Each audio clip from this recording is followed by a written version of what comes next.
తను మంత్రిగా ఉన్నప్పుడు కూడా ఈ నియోజకవర్గానికి తను ఏదైతే శాసనసభ్యుడిగా ఏ నియోజకవర్గానికి ఉన్నాడో ఆ రోజు కూడా ఇన్ని నిధులు తెచ్చుండడు.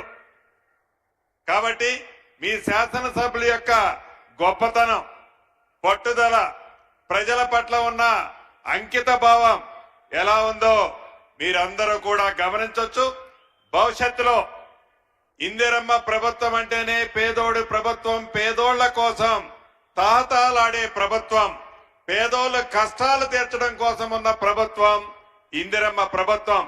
ఇటువంటి మన ఇందిరమ్మ ప్రభుత్వంలో మన నాయకులు రేవంత్ రెడ్డి గారి నాయకత్వంలోని మన ఇందిరమ్మ ప్రభుత్వం చెప్పిన మాటలే కాకుండా చెప్పని అనేక అంశాలని రాష్ట్ర ఆర్థిక పరిస్థితి బాగలేకపోయినా ధనిక తెలంగాణ రాష్ట్రాన్ని 8,19,000 కోట్లు ఆనాటి పెద్దలు, అది కార్పొరేషన్ల ద్వారా కావచ్చు, సింగరేణి కావచ్చు, FRBM నామ్స్ లో కావచ్చు, ఇతరత్ర అప్పిస్తున్నోడే పాపం ధనిక తెలంగాణ రాష్ట్రమని సొల్లు మాటలు చెప్పి రాష్ట్ర ప్రజలని మభ్యపెట్టి, దేశంలో ప్రజలందరినీ మభ్యపెట్టి దొరికిన కాడికి ఎక్కడ దొరికితే ఎంత వడ్డీకి దొరికినా డబ్బు తెచ్చి కొల్లగొట్టి ఆ డబ్బులో 1,00,000 కోట్లు పైగా ఆ కుటుంబం ఖాతాల్లో ఈనాడు జమ చేసుకున్న మహానుభావుడు అప్పు చేసిపోతే మన ఇందిరమ్మ రాజ్యం వచ్చిన 15 నెలలలో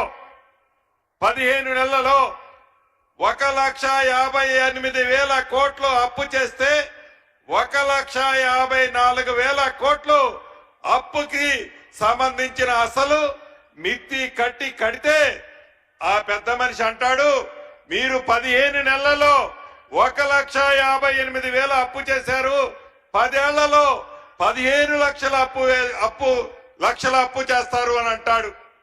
నువ్వు అధికారం కాంగ్రెస్ ప్రభుత్వం నుంచి నువ్వు అధికారం తీసుకున్న నాడు, రాష్ట్ర విభజన జరిగిన నాడు ధనిక తెలంగాణ రాష్ట్రంగా నువ్వు తీసుకుంటే ఏ అప్పులకి అసలు మితి నువ్వు ఆనాడు కట్టాల్సిన అవసరం రాలే. కానీ ఈనాడు ప్రతి నెల 6,500 మనం తిన్నా తిరగపోయినా, మన అవసరాలు ఉన్నా లేకపోయినా అసలు మితి కడితేనే దేశంలో మన రాష్ట్రానికి గౌరవం ఉంటది. ఆ పరిస్థితి తీసుకొచ్చింది ఆ పెద్ద మనిషి. నిన్న మొన్న చూశారు, ఈ 15 నెలలలో అసెంబ్లీ జరిగేటప్పుడు ప్రధాన ప్రతిపక్ష నాయకుడు అని చెప్పుకుంటున్న ఆ పెద్ద మనిషి 2 సార్లు అసెంబ్లీకి వచ్చాడు.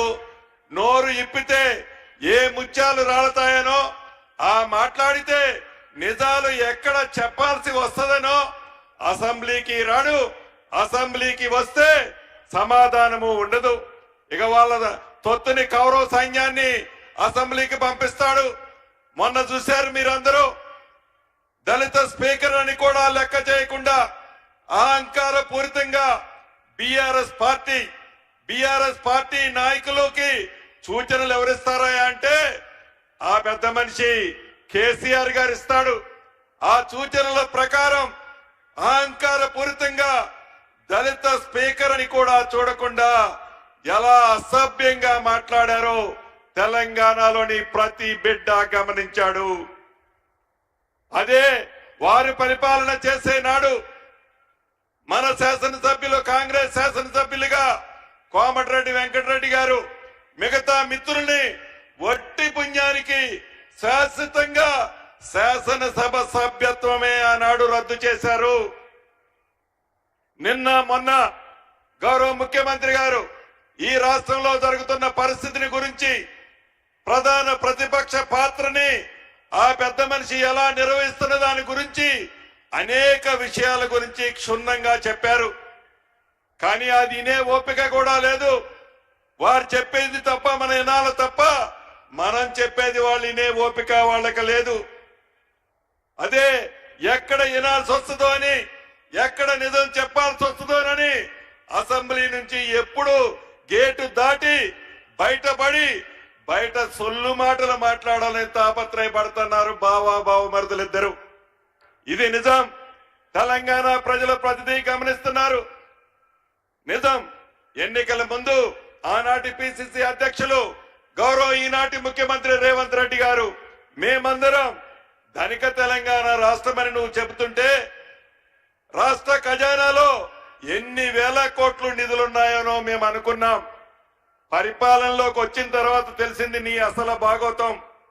8,19,000 కోట్లు అప్పు మా నెత్తిన పెట్టి సుమారు 1,00,000 కోట్ల పైగా దోచుకొని ఆ దోచుకున్న డబ్బుతో అహంకారంతో ఎర్రబీగుతూ ఇందిరమ్మ ప్రభుత్వం అని ఇందిరమ్మ ప్రభుత్వాన్ని తెలంగాణ ప్రజలు దీవిస్తే ప్రభుత్వం వచ్చిన 10 రోజుల నుంచి మిమ్మల్ని దింపుతాం వీళ్ళు వస్తున్నారు నా పార్టీలోకి వాళ్ళు వస్తున్నారని లీకులిస్తూ డబ్బుందనే అహంకారంతో ఇందిరమ్మ ప్రభుత్వాన్ని కూలగొట్టాలని తాతాలాడుతూ అధికారం కోసం కుట్రాలు పన్నిన మీరు ఈనాడు నిత్యము ప్రజల మధ్యనే ఉంటూ ప్రజల కోసం సుమారు రోజుకి 16 గంటల కష్టపడుతున్న గౌరవ ఈ ముఖ్యమంత్రి గారిని ఈ కేబినెట్ ని ఈ సభ్యులని విమర్శించడమే ధ్యేయంగా పెట్టుకొని